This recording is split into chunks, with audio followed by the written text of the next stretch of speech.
The Lord be with you. A reading from the Holy Gospel according to Mark.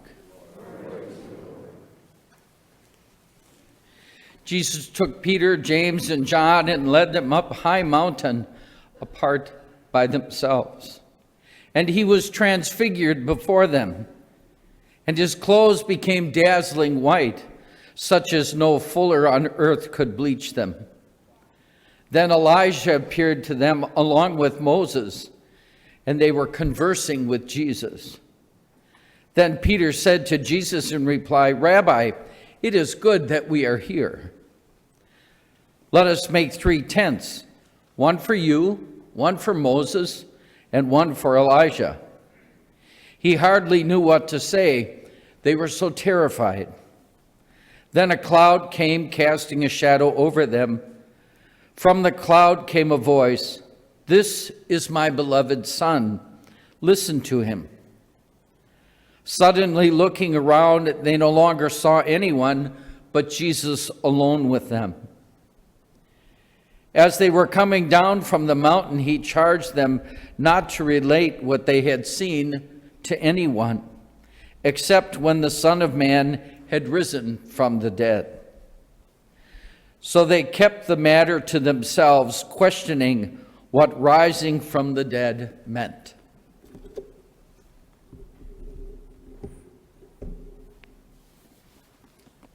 The Gospel of the Lord. Praise to you, Lord Jesus Christ.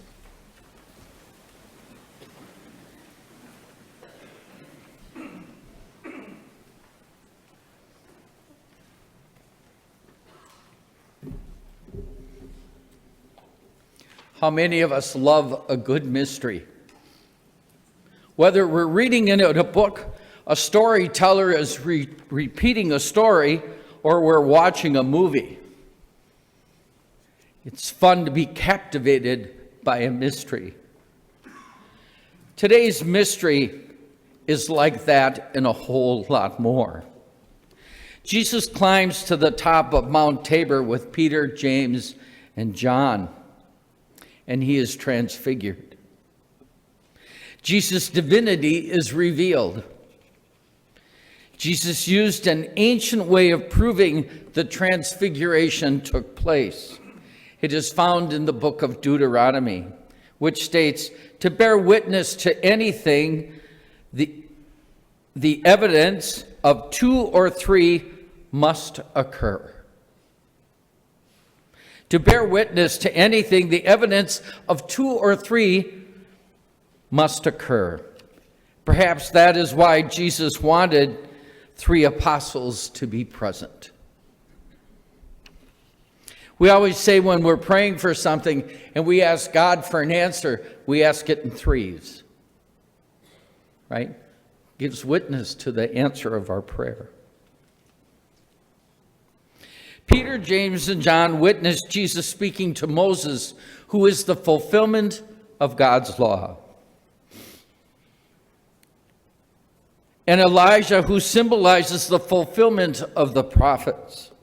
Moses and Elijah were the fulfillment of the Bible at the time of Jesus. Peter sees Jesus as a great prophet like Moses and Elijah and wants to build 3 tents or 3 shrines, for one for each of them. He has them equal with Moses and Elijah, when he should be far above the 2 of them. What Peter lacks in seeing Jesus is an incarnate Son of God. He is God himself. Like Peter, we too miss the point of the transfiguration. The transfiguration is not pointing to Jesus' resurrection, but to Calvary, the place of his crucifixion. Jesus stated in John's Gospel, chapter 12, verse 23, "The hour has come for the Son of Man to be glorified."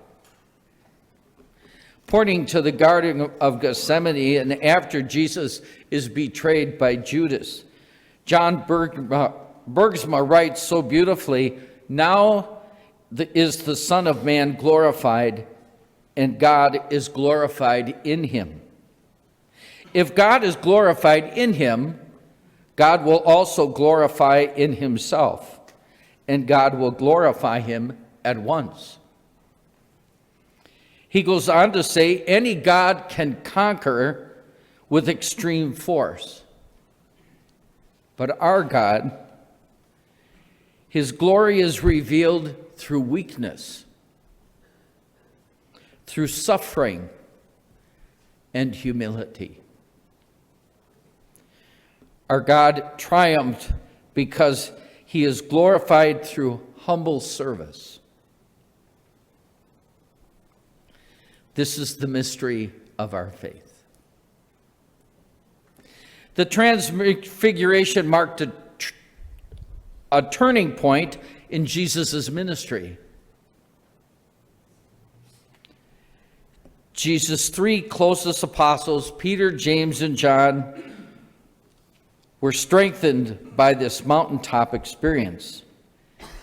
This experience prepared them for Jesus' suffering, death, and resurrection, as well as their own when the time comes. Over our lifetime, the mystery of our faith has been revealed to us. Another year has passed, and the mystery of our faith has been revealed again in the transfiguration of Jesus. Has this proclamation of Jesus' transfiguration made a difference this year? Today is the turning point of Jesus' ministry. It can be our turning point too in our journey of faith. Can we embrace the mystery of our faith while continuing to glorify our God?